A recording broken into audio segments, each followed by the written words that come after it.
toutes et tous. Alors aujourd'hui, je vais aborder le sujet suivant, le sentiment d'insécurité. Comment y remédier? C'est une question qui m'a été posée par une auditrice. Et voilà, je me l'étais notée parce que je la trouvais très intéressante. Et voici venu le jour J pour en parler. Alors, je vous ai fait des petits tips, les amis. Donc, déjà, la première chose qui me vient par rapport à ça, c'est entrer en son intérieur. Voilà, quand on se sent en insécurité, pour celles et ceux qui arrivent à visualiser, vous pouvez imaginer ce qui se passe au niveau de votre ventre, de votre plexus ou de votre deuxième cerveau, c'est selon. L'idée reste la même. Vous pouvez également choisir votre cœur si cela résonne mieux pour vous. Voilà, l'idéal c'est vraiment de revenir en soi, toujours. C'est la première chose.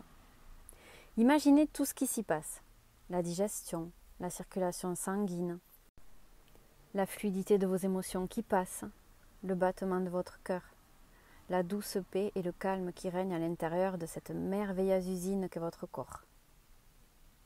Si vous éprouvez de la difficulté à visualiser, vous pouvez simplement centrer votre attention sur cette zone et verbaliser des phrases simples qui vont dans le sens du calme que vous souhaitez retrouver. Par exemple, mon ventre est apaisé, la circulation de mon sang est fluide, mon système digestif est en équilibre, je me sens bien. Pour celles et ceux qui se sentent suffisamment en confiance et forts, posez simplement votre intention de ressentir ce calme intérieur qui coule dans vos veines à chaque seconde. Il vous constitue, vous êtes une émanation de la conscience globale. Il n'y a pas d'agitation de ce côté-ci, seulement ce qui est. Quand je parle de conscience globale, c'est de là où nous sommes tous issus. On ne va pas parler de source, on va parler d'origine. La conscience originelle. Vous êtes un fragment de la conscience originelle et ce fragment que vous êtes peut également se fragmenter en plusieurs incarnations pour bien resituer les choses. Alors en deuxième point, vous pouvez également vous rapprocher d'un souvenir, d'un objet, d'une odeur, d'un lieu ou accomplir une situation devant lequel ou laquelle on se sent bien pour nous réimprimer de cette énergie. Ça, c'est important. Retrouver un état où on était bien. En troisième point, vous pouvez couper net avec l'arrivée de cette sensation d'insécurité en faisant toute autre chose qui n'a absolument rien à voir. Il s'agit en fait d'effectuer un switch au niveau de votre cerveau pour passer complètement à autre chose. En quatrième point, fâchez-vous. La colère vibratoire pour se sortir d'une situation dont on ne veut plus est magique.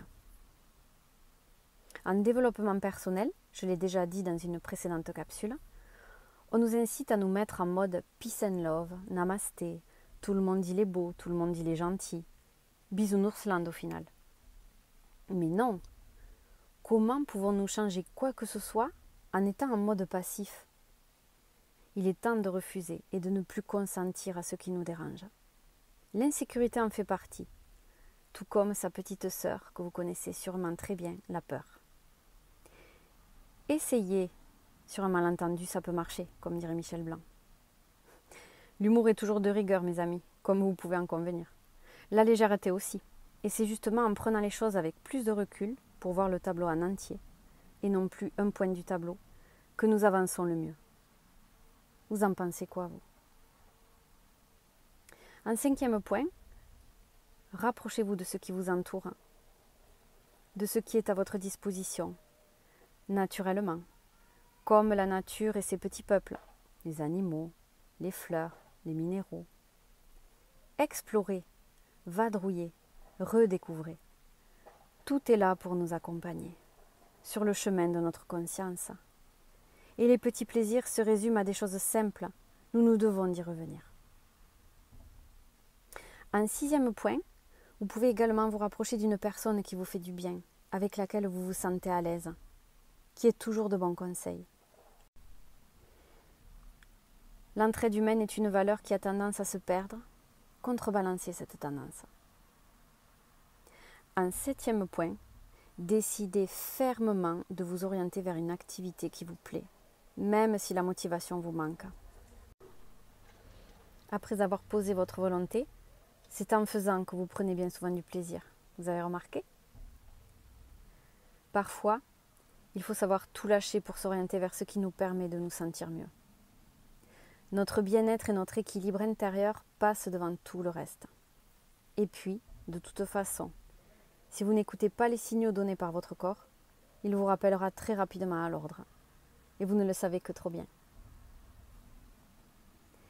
J'espère que ces petites astuces du jour vous seront utiles. Bien entendu, tout dépend du contexte. Si vous êtes par exemple au travail, que vous vous sentez en insécurité, que vous êtes dans un lieu où vous ne pouvez pas vous évader, vous ne pouvez pas accomplir les conseils cités ici, eh bien prenez celui que vous pouvez mettre en place, tout simplement. Il y en a forcément un, voire deux ou plus, qui pourront convenir. C'est mon inspiration du jour, ce qui m'est venu naturellement, sans préparation, comme toujours mes amis. Voilà, j'espère que cela vous sera utile et je vous dis à très bientôt pour d'autres petits conseils, d'autres petites capsules, d'autres petites réflexions. Merci pour votre confiance et merci d'être là.